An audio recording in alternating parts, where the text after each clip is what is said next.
Hey guys, before this podcast starts, I just wanted to say a few things.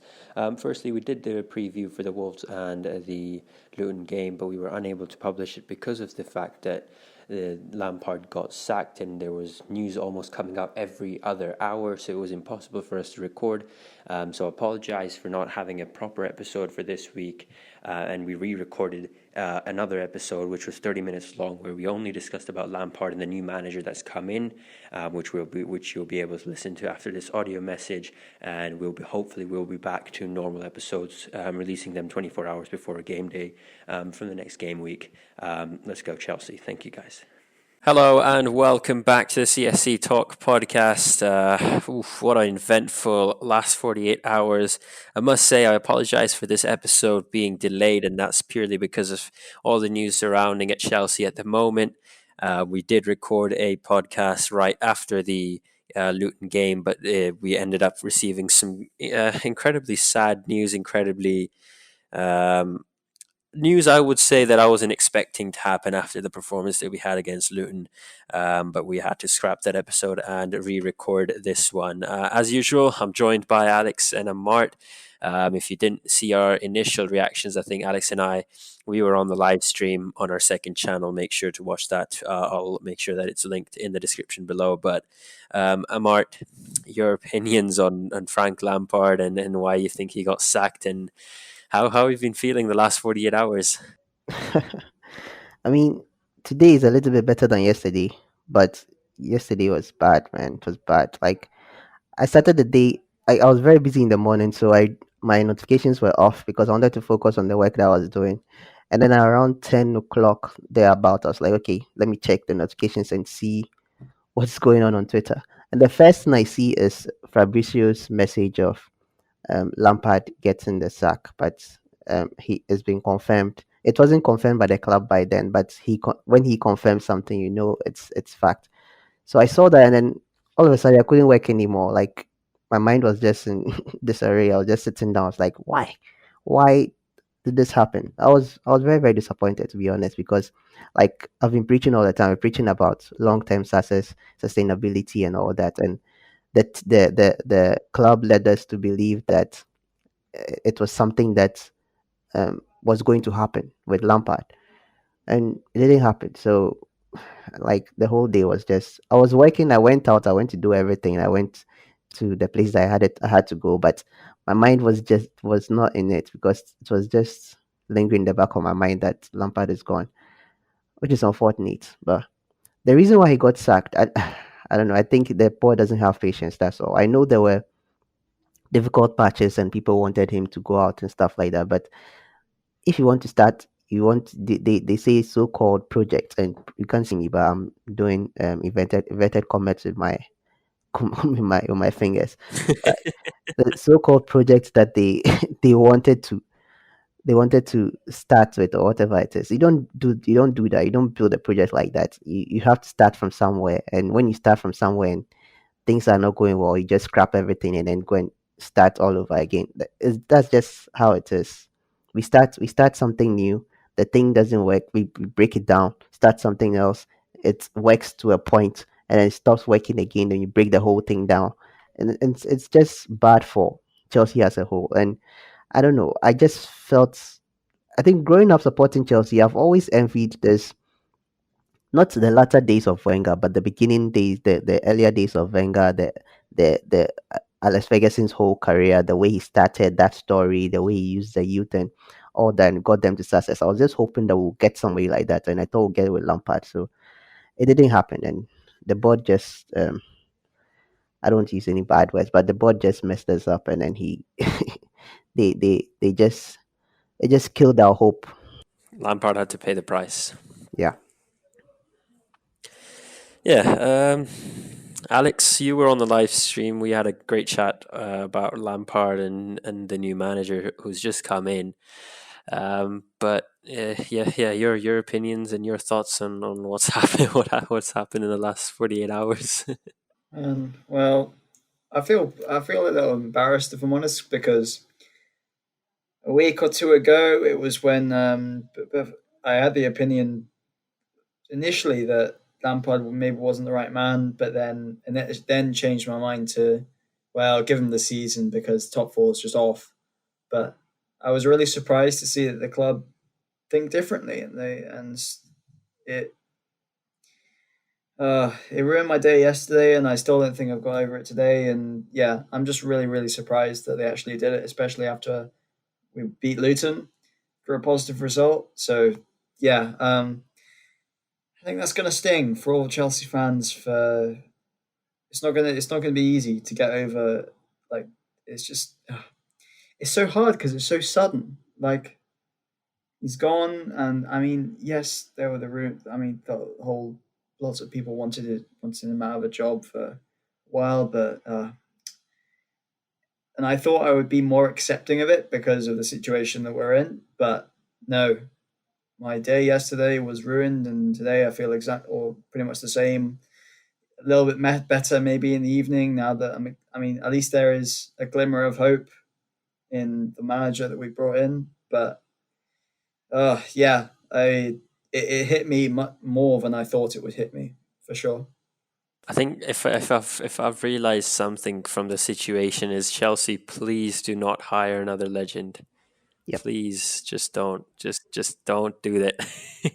Because honestly, if it was some other manager, I don't think we'd be sitting here feeling this way. We would just be like, yeah, we're more than happy to have the new manager in. But with Lampard, that Chelsea connection and that being a club legend, it hurts, and it's weird. Even though there were times where I said I wanted to see Lampard out of Chelsea, but I didn't quite realize that it would be so hurtful, and it would be so weird to see him go. And um, yeah, I mean, the most surprising factor is the fact that it happened after a win and after a convincing win, even though it was a championship side against Luton.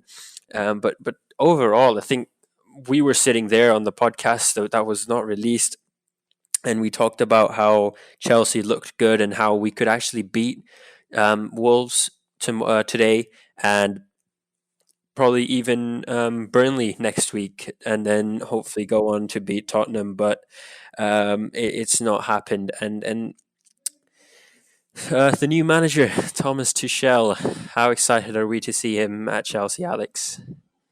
I mean, I think I'll get more excited in a couple more weeks. But right now, I'm not over. I'm not over it. I'm still not over it. But it's they could have appointed worse managers. He's definitely someone with a little bit of pedigree. He has done it in more than one country and taken PSG to Champions League final. Managed, dealt with superstars previously, but the main thing of him not being able of him, the reason why he's left his past two clubs in Dortmund and PSG were because of issues with board members. So it doesn't make so much sense to me from that point of view. But he's had. I think he's been interviewed for the role previously. I think after in the when Conte left, I think, or it might have been a different season, but I think it was around the Conte Sarri time where he was. They were talks. So, and as long as he wants, if I'm honest, as long as he wants to be here, I'm happy. But yeah, I'm excited though. I will be excited in a couple of weeks' time. But yeah, it's gonna take a while to get over it, to get over what's happened. Yeah, it's quite a bittersweet moment at the moment. You can't celebrate a new manager coming in, and you can't get too excited because you're just you just you've just said no to a legend of Chelsea, and I think um, it's weird. It is weird. Amart, your thoughts on Tuchel coming in? And I think we've seen a few pictures come in from the training ground. We know that he's worked with Christian Pulisic before at Borussia Dortmund. Thiago Silva was his captain at PSG, and in the news that we're seeing that he's already got a few favourites from Chelsea, such as Antonio Rudiger, and we'll get into that in a bit. But your quick opinions on Thomas Tuchel becoming the manager? I will start with this. I love Chelsea, and I definitely want us to succeed, no matter who the manager is. I want us to succeed. I want us to succeed under whoever it is. But frankly, I really don't. I really don't care, man. Like, I don't care about who is in how to say it, who is the manager now. It can be anybody, and I really don't care about it, because all I care about now is Chelsea being successful. Whether it's Tuchel, whether it's Nagelsmann, whether whoever it is, like, I just don't want to invest any form of emotion to any manager anymore. Like, because of what happened, and it's I don't have any. The thing is that I don't have any with the kind of system that Chelsea does, like the kind of high and sack system that Chelsea administers. It's kind of puts the pressure on whoever comes in. So when the person comes in the beginning, there are successes, and I don't doubt him having successes at Chelsea. I don't really doubt it. But what happens if he doesn't succeed at Chelsea? What happens if he gets we go 6 games without winning, 5 games without 7 games without winning, and we have a rough patch again? What happens? Does he leave? So for me, I'm not really that excited whether that we have a new manager, whether it's Tuchel, whoever it is. I'm not really that excited, but I'm really interested to seeing how he'll perform at Chelsea, because I want us to succeed. I want us to um, um, compete at the highest level. But as in personnel, not really that excited. Yeah, I mean, I can understand where you're coming from, and yeah, I think I think the way to look at it is because us Chelsea fans, we were fed into this, like, where we saw how Klopp came into Liverpool in first few seasons he struggled, and now look at where they are. Guardiola came into Man City first few seasons, they struggled, and then they strived, and I think when Frank Lampard came in, we kind of just looked at each other as Chelsea fans and we said maybe this is the same route that Abramovich is going in, the same route that Chelsea's going in, and it's surprising that he wasn't given enough time. But in my opinion, I think it's about time. It's time we move on and we support Tuchel, and I, it would be wrong to say I'm fully excited to see what's going to happen today against Wolves and what's going to happen next. But yeah, there is a sense of there's a sense of there's a sense of an annoyingness in there. There's a sense of sadness where you don't have Lampard anymore, but it is what it is, and we got to support Yeah. whatever happens at Chelsea. So Sorry to cut you. Don't get me wrong. I definitely support him. I definitely support any manager that is yeah, Chelsea's manager. I support them, but just that I'm not excited about his employment. Like, probably as I was excited with Conte, I don't think I was excited that much about Sarri, but Conte, Sarri, Lampard, like those players, because those managers, because they gave us that kind of hope that these people stay longer, and it didn't happen. So at this point, because they've sacked Lampard or somebody that we thought could lead us to those trophies and stuff like that, I'm not really excited.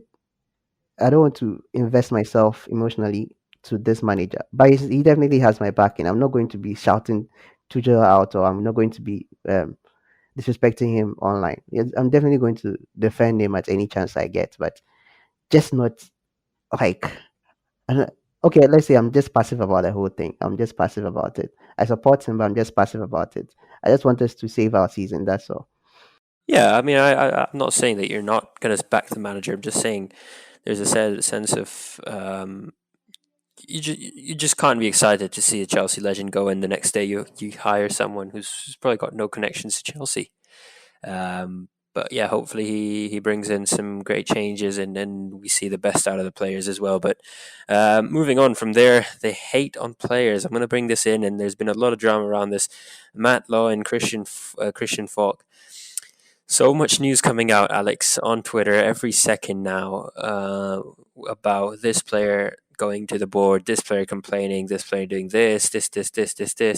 What are your opinions on that? And the fans going on the players' posts and hating on them, making abusive comments.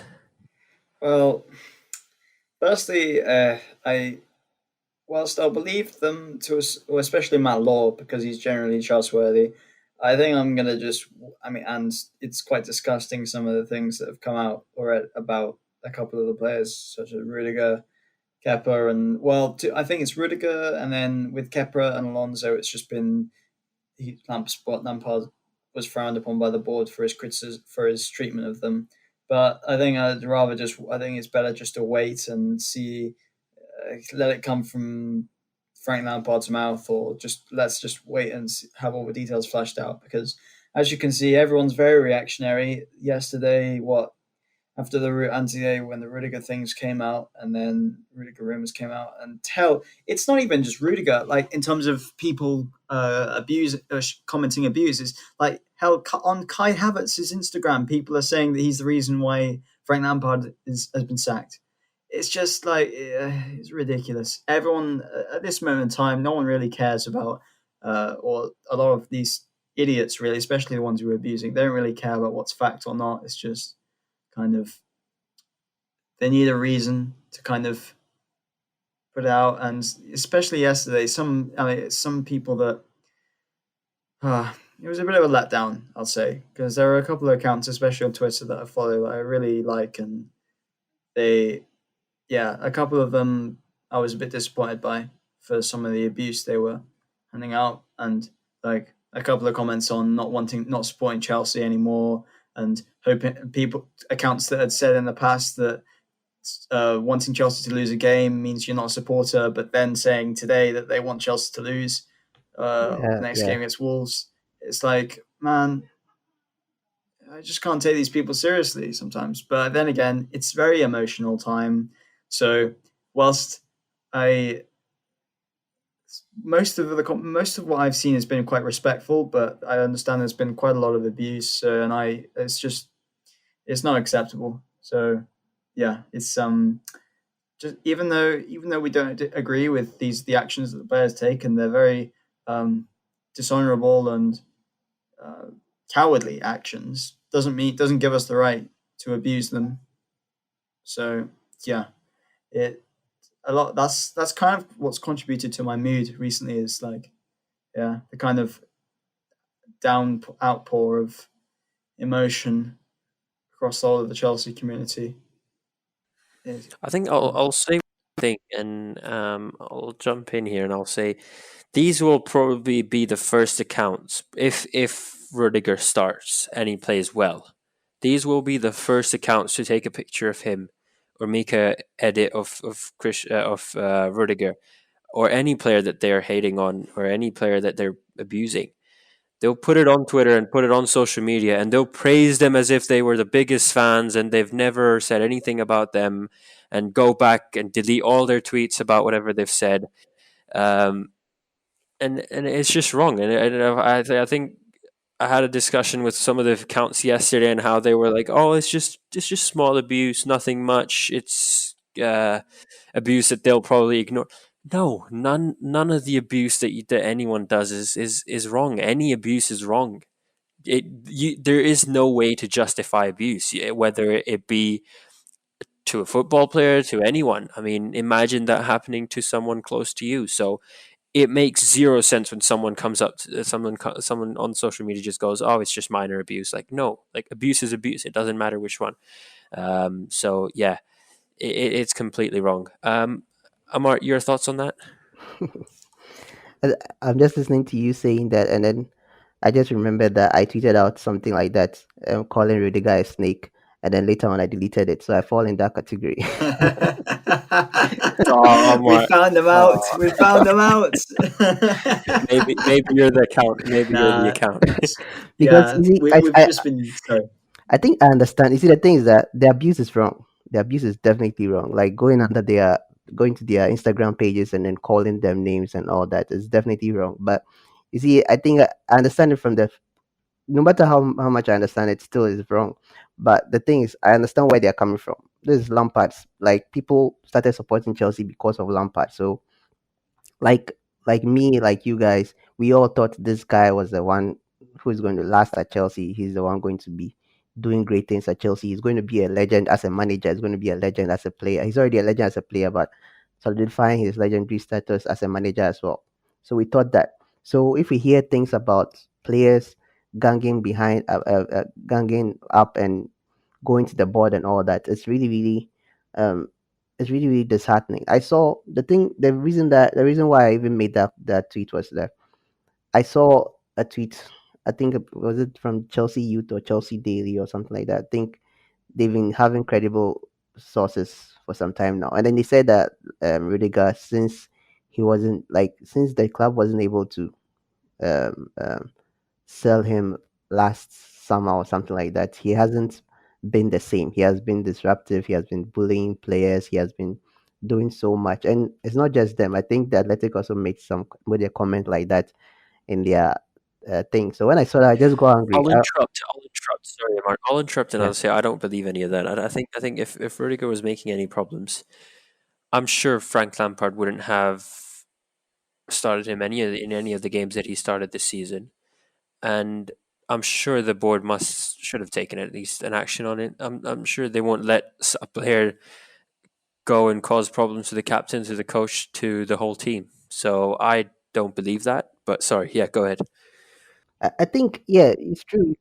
You might not believe, but I think probably there's a little truth to it because that's happened at Chelsea before. This is not the first time like players have revolted behind a manager. We never saw it on the pitch, but it happened behind closed doors. Even Lampard himself, there were times when, especially under AVB, there were times when we heard stories about him, Terry, Drogba, like getting angry with AVB, like speaking to the board and saying that the guy is not fit to be the manager and all that. Because there were times that AVB was dropping Lampard, he was dropping Drogba, he was dropping Terry in those years. And it sounds absurd now, but it was happening.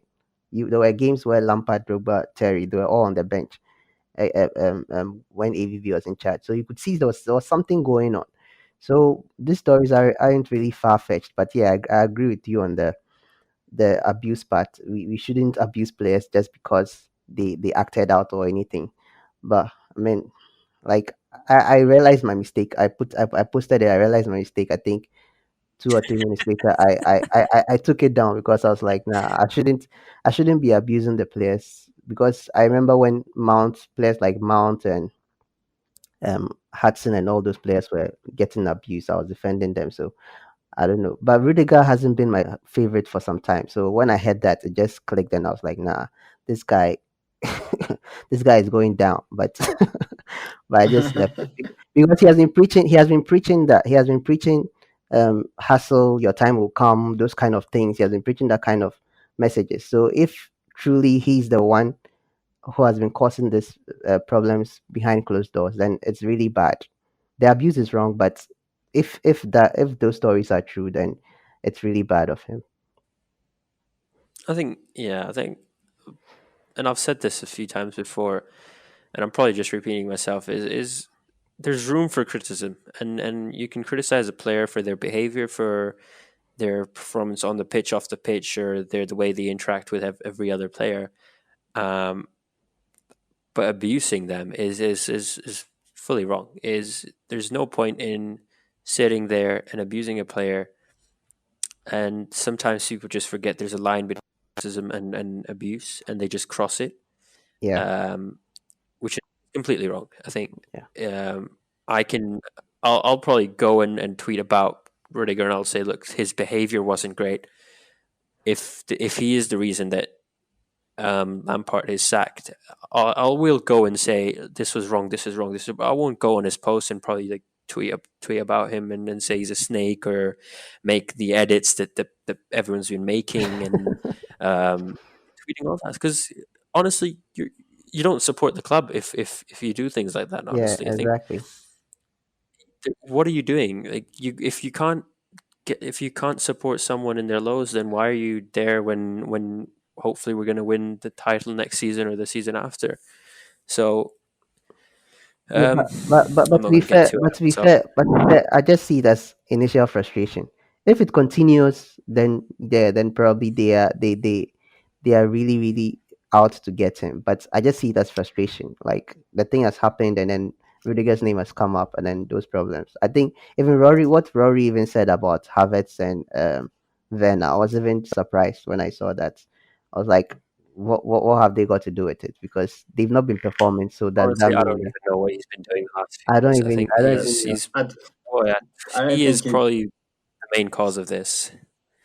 Yeah, he doesn't deserve to even be talked about. If I'm honest, like, I don't even have that Yeah, much. yeah, I wasn't even going to I mean, mention him tonight. yeah, yeah, that's that's true. not even. He doesn't deserve to. I just I don't want him to. I just mentioned it because he started the Werner Havertz thing, Yeah, which was that's bad. okay. Yeah. Just a side note, I don't know if we want to take a tangent just for like a minute or two, but so it's some more like Chelsea loan stuff. But Inter Milan are playing AC Milan tonight, and tomorrow's been. I think that it was in the 15th minute. Simon, I can't remember pronounce his last name, but KJAER, Kjaer or something. He got injured, subbed off, and Tomori's got subbed on in like the 15th minute against Inter Milan, and they're winning so far, and it's half time. So Oh, good to nice, see from Tomori. Yeah, nice. but back to Chelsea. This has reminded me of something. I want to get your opinions on this, and I think we talked about this a bit. But Lampard's last act as Chelsea manager, right, giving Mason Mount the captain's armband.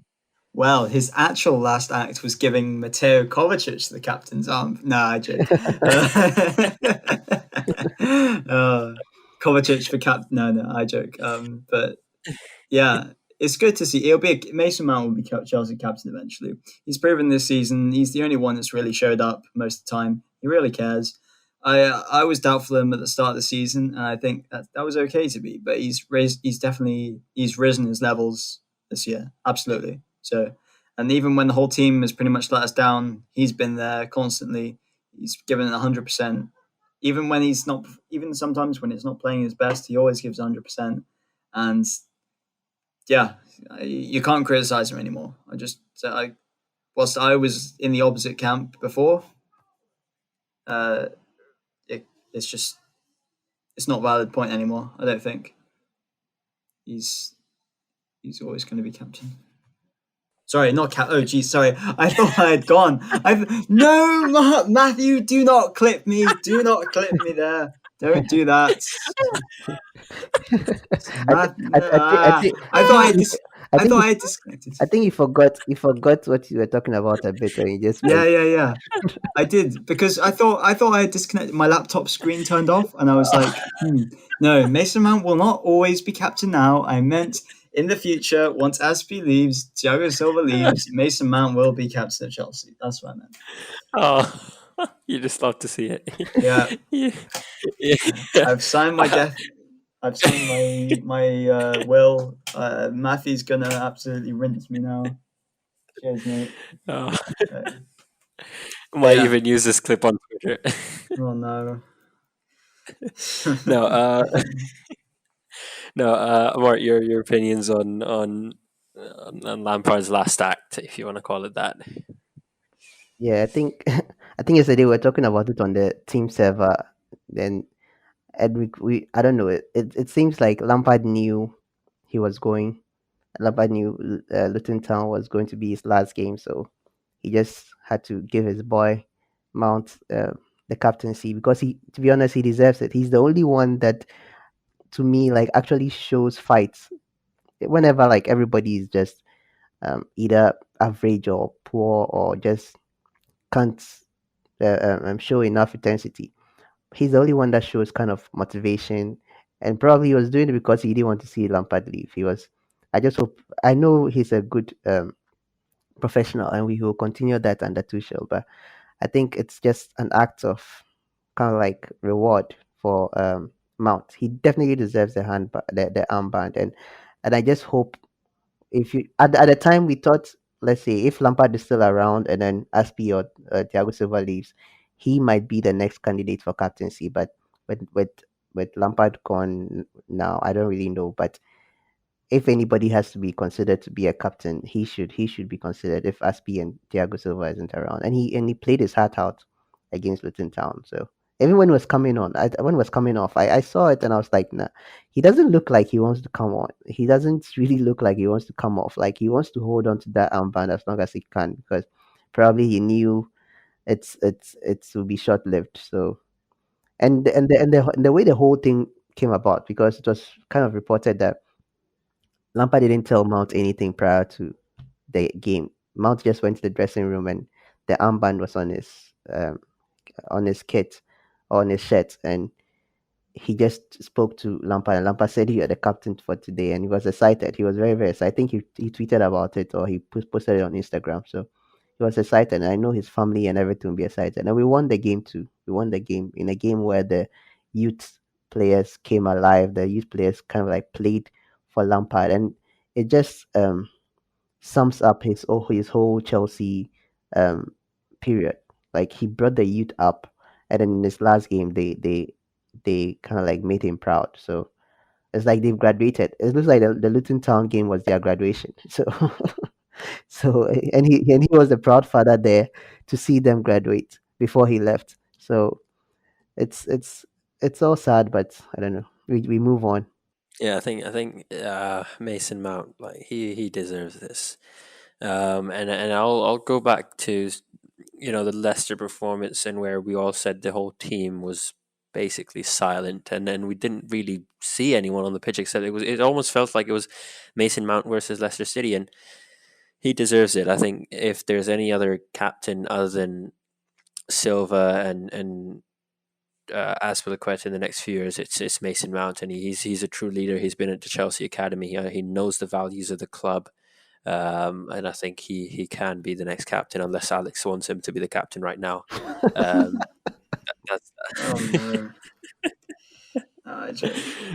It'd be interesting to see. Like I know this whole bit him being Frank Lampard's son, the joke, that kind of narrative.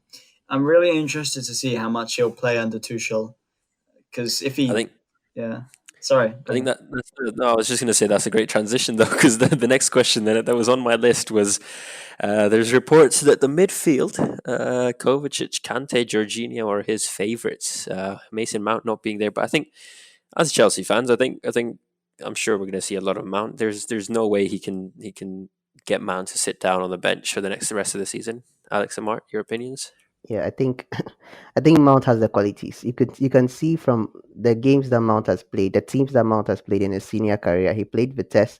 Vitesse when he went to Vitesse, he wasn't starting regularly. He was starting from the bench. There were some games he wasn't playing at all. But when he started and he started working hard and showed intensity, started scoring goals, the manager grew to love him, and he played throughout the season till he came back to Chelsea.